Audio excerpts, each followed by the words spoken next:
Lula é favorito e pode até ganhar em primeiro turno, mostram as últimas pesquisas. O petista lidera em Minas e São Paulo, onde o partido dele sempre teve dificuldades para vencer. A Justiça Eleitoral enquadra os militares. Quem organiza eleição no Brasil são as forças desarmadas, diz o ministro Fachin. Barbárie na Palestina. Jornalista é assassinada por forças israelenses. Barbárie em dobro no Jacarezinho. A polícia do Rio destrói memorial que lembrava as vítimas da chacina. Eu sou Rodrigo Viana e esse é o Tempero da Notícia, começando agora.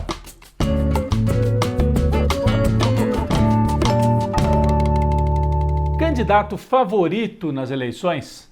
O ex-presidente Lula passou boa parte da última semana em Minas Gerais. Ele realizou plenárias, atos políticos, em Belo Horizonte, em Contagem e em Juiz de Fora. Contagem e Juiz de Fora são administradas por prefeitas, mulheres, do PT. Atos grandes, mas Lula optou por fazer todos eles em locais fechados, ginásios, grandes auditórios, justamente para ter um controle de segurança. O ato que chamou mais atenção foi o de Juiz de Fora. Muita gente, um discurso emocional, mas também com muitas propostas de Lula. Ao longo desta visita a Minas, ele reafirmou que vai impedir as privatizações no Brasil, reverter algumas delas que já foram feitas, e disse também que vai acabar com essa história de teto de gastos que impede os investimentos públicos. Vamos acompanhar um desses trechos em Juiz de Fora. Pare de tentar privatizar as nossas empresas públicas.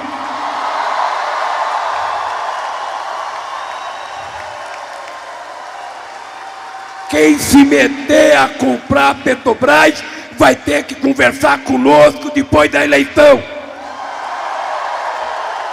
Pare de tentar privatizar a Eletrobras. Porque se não fosse a Eletrobras, não teria o programa Luz para Todos, que custou ao povo brasileiro 20 bilhões e só pôde ser feito porque a empresa era pública. Pare de privatizar o Correio. Não tente privatizar o Banco do Brasil, a Caixa Econômica, o BNDES, o BNB e o BASA. Aprendam a trabalhar, aprendam a investir. Aprenda a fazer política econômica ao invés de vender as coisas que já estão prontas. O objetivo do Lula com essa viagem a Minas é duplo. Primeiro, dar uma atenção especial para esse estado que é estratégico nas eleições brasileiras. A gente já conversou aqui sobre isso. No Brasil você tem um mapa eleitoral muito definido, O Nordeste e boa parte do Norte, em geral, votam nos candidatos do PT. Lula, Dilma, Haddad. O Sul e o Centro-Oeste e São Paulo, em geral, votam mais com os candidatos da direita, ou do PSDB, ou agora o Bolsonaro. Minas e Rio de Janeiro acabam sendo decisivos, porque eles flutuam. Já foram para o lado do PT, geralmente vão para o lado do PT. Em 2018 foram para o lado do Bolsonaro, e isso é que permitiu ao Bolsonaro ganhar a eleição. Então Minas é decisivo, o eleitorado de Minas. Para o lado que for, acaba decidindo a eleição. Esse é um dos objetivos do Lula, consolidar o favoritismo que ele tem em Minas. Aliás, esta semana, uma pesquisa Quest publicada em Minas mostra Lula com grande margem, lidera com folga em Minas Gerais. O outro objetivo de Lula é organizar melhor o palanque local lá em Minas. Ele é candidato a presidente e o candidato a governador, o PT não tem um nome próprio para governador. Vai fazer uma aliança com Calil, que é o prefeito de Belo Horizonte. Só que o Calil é de um outro partido, PSD, do Kassab, e o Calil é candidato a governador e quer lançar também o candidato a senador. O PT queria ter o nome dele a senador, porque daí ficaria o Calil para governo e um candidato do PT, o Reginaldo Lopes, para o Senado. Mas está uma disputa porque o PSD tem um outro nome para o Senado. Então isso está indefinido ainda. A pesquisa Quest mostra que o Calil está atrás, está em segundo lugar para governador em Minas. Em primeiro, a gente tem aqui os números, em primeiro lugar está o Zema, que é o atual governador. Acontece que a mesma pesquisa mostra, se você informa para os eleitores, Calil com apoio do Lula, aí o Calil vira a eleição e ganha ou pode ganhar do Zema. Então esta aliança é fundamental para decidir o jogo em Minas Gerais. Alexandre Calil, aliás, não apareceu em nenhum desses eventos organizados pelo Lula na última semana. Aí a imprensa falou, deu bolo no Lula, deu bolo. E o Calil deu uma resposta bem mineira, né? Ele disse, não, aqui em Minas ninguém dá bolo em amigo. A gente oferece pão de queijo e um cafezinho bem quente. Deixou claro que o Lula, para ele, é um amigo. Realmente ele não foi aos encontros públicos porque ainda está articulando essa questão do palanque. O Lula vai ter que voltar a Minas, então, para tomar esse cafezinho e fechar a aliança com o Calil. Bom, o detalhe da semana também em Minas Gerais foi a tentativa de intimidação. Olha só a imagem que nós temos. Em Juiz de Fora, um pouquinho antes do Lula chegar a Juiz de Fora, um grupo de bolsonaristas se reuniu para hostilizar o pessoal que apoia o Lula. Tinha a turma do Lula e os bolsonaristas, olha, com apoio de policiais militares, um deles armado, inclusive, olha, com arma na mão, intimidando a turma do Lula. Então, é uma tática bolsonarista tentar criar um clima assim que o Lula não possa sair às ruas. Eles, inclusive, falam disso nas redes. Ah, o Lula é favorito? Por que ele não vem para a rua? Se vier para a rua, vai ser escorraçado. Então, é uma tentativa de intimidação para o Lula não fazer campanha nas ruas. Não deu certo. A passagem dele por Minas teve muita gente, mas temos que ficar atentos a essa tática de medo, né, do bolsonarismo. E ele investe na tática de medo porque as pesquisas nacionalmente são desfavoráveis a ele. Esta semana, mais um levantamento da Quest, a pesquisa feita presencialmente, né, vai na casa das pessoas e entrevistar. Mostra que Lula é favorito, tem 46%, Bolsonaro tem menos de 30%, 29%, Ciro 7%, Dória e Janones 3%. O Lula, nesta pesquisa, tem mais do que a soma de todos os adversários, ou seja, poderia ganhar no primeiro turno até. Quando o Ciro é retirado da pesquisa, na hipótese do Ciro, por exemplo, não ser candidato, aí o Lula ganha realmente no primeiro turno. Então é uma pesquisa bem favorável ao Lula e se tiver segundo turno ele ganha com mais de 20 pontos um eventual segundo turno.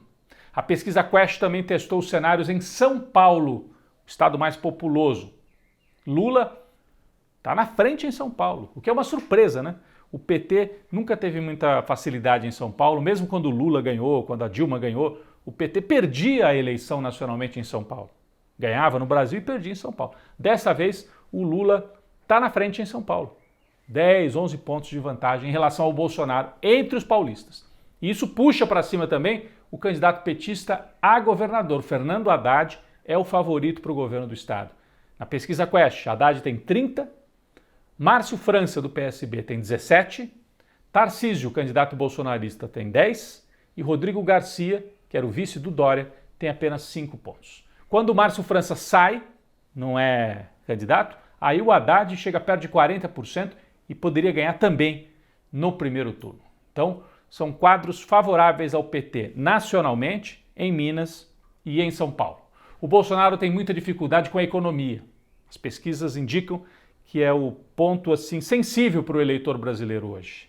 Por isso que o Bolsonaro, nesta semana, trocou o ministro de Minas e Energia, tirou o militar que estava lá e colocou um economista, um rapaz meio confuso, que já fez afirmações absurdas em relação às mulheres, defende que não, as mulheres acabam ganhando menos porque engravidam, licença maternidade. E esse sujeito é ligado ao Paulo Guedes e entra no Ministério de Minas e Energia para fazer confusão. Bolsonaro não tem o que dizer sobre o aumento de preço de gás de cozinha, de combustível, diesel, gasolina, né? Então ele pôs esse Sachida, é o nome dele, Sachida. E o Sachida entrou propondo, não, vamos privatizar a Petrobras, como se isso fosse solução. E na verdade os preços estão caros porque a Petrobras, na prática, já foi privatizada. Nós temos que reestatizar a Petrobras. Então o Bolsonaro joga na confusão, aposta no caos, mais uma vez defendeu esta semana que a população tem que estar armada para resistir a um golpe. O TSE, em boa hora, deu um chega para lá nos generais que estavam querendo impor fazer várias exigências para a eleição. Disse, olha, o Fachin, né, presidente do TSE, quem organiza a eleição são forças desarmadas, ou seja, a sociedade civil. Militar tem que cuidar de outra coisa, do quartel, da fronteira. Então não entrem nisso. Deu um chega para lá nos militares que estavam fazendo o jogo bolsonarista. Bom, no campo internacional, notícia terrível, o assassinato de uma jornalista, Shireen Abu Akleh, experiente, da emissora Al Jazeera, atuando ali em campo para mostrar as manifestações dos palestinos, recebeu um tiro na cabeça de forças israelenses, uma cena que chocou o mundo inteiro e mostra a barbárie israelense, a opressão contra o povo palestino. Israel ocupa territórios da Palestina e agora assassinato até de jornalistas, uma comoção mundial.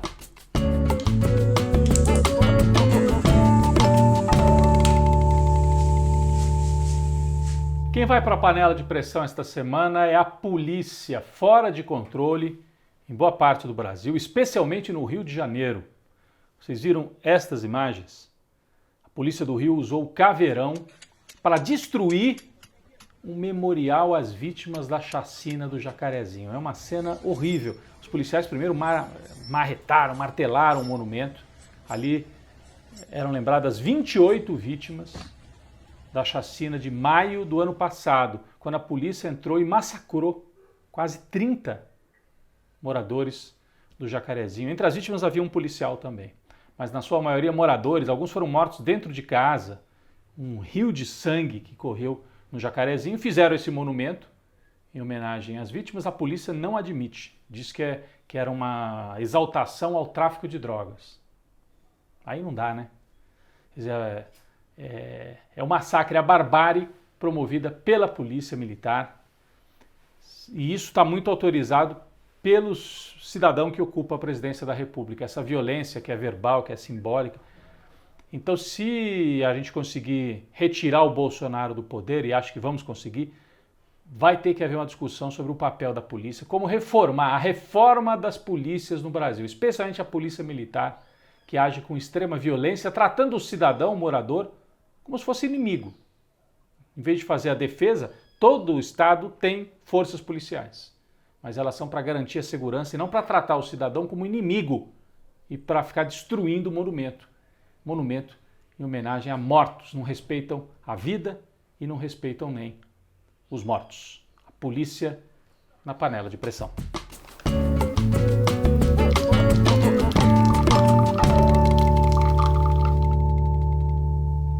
Nosso cafezinho esta semana vai para o professor Antônio Cândido.